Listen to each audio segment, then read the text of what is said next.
দেশের ইতিহাসে প্রথম ম্যানুয়াল লটারিতে ৬৪ জেলার পুলিশ সুপার নির্বাচন দেখল জনগণ। অন্তর্বর্তী সরকার ত্রয়োদশ জাতীয় সংসদ নির্বাচনে দায়িত্ব পালনের জন্য ৬৪ জেলার পুলিশ সুপার চূড়ান্ত করেছে। প্রধান উপদেষ্টার বাসভবন যমুনায় সোমবার লটারি করে এসপি নির্বাচন করা হয়।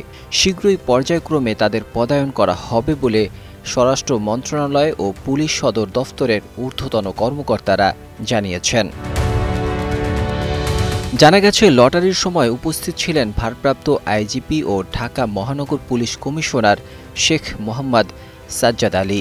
এছাড়া স্বরাষ্ট্র মন্ত্রণালয়ের শীর্ষ কর্মকর্তা ও প্রধান উপদেষ্টা কার্যালয়ের প্রতিনিধিরা উপস্থিত ছিলেন।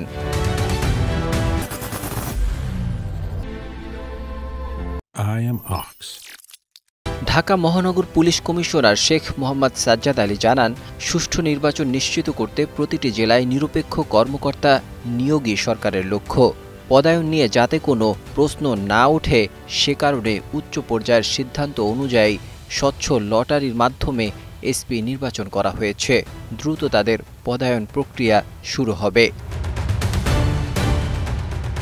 সংশ্লিষ্ট সূত্রের তথ্য অনুযায়ী এসপি নির্বাচনের ক্ষেত্রে প্রথমেই অতীতে এসপি হিসেবে দায়িত্ব পালন করেছেন এমন কর্মকর্তাদের তালিকা থেকে বাদ দেওয়া হয়। এরপর পুলিশ ক্যাডারের ২৫, ২৭ ও ২৮তম ব্যাচের কর্মকর্তাদের মধ্য থেকে যাচাই বাছাই করে একটি ফিট লিস্ট প্রস্তুত করা হয়। সেই তালিকায় থাকা কর্মকর্তাদের মধ্য থেকে ম্যানুয়াল লটারির মাধ্যমে ৬৪ জনকে নির্বাচন করা হয়। পর্যায়ক্রমে তাদের বিভিন্ন জেলায় পাঠানো হবে।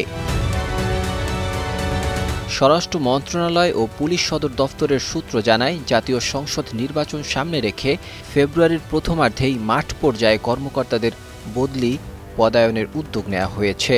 প্রধান উপদেষ্টার নির্দেশ অনুযায়ী যোগ্য কর্মকর্তাদের তালিকা কমিটির হাতে দেওয়া হয়েছে এবং লটারির মাধ্যমে জেলাওয়ারি পদায়ন চূড়ান্ত করার সিদ্ধান্ত নেওয়া হয়। এ কারণে গত সপ্তাহে ৬ জেলায় দেয়া নতুন এসপি নিয়োগের যোগদান স্থগিত রাখা হয়।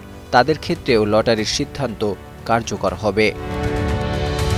ডেস্ক রিপোর্ট, ২১শে টেলিভিশন।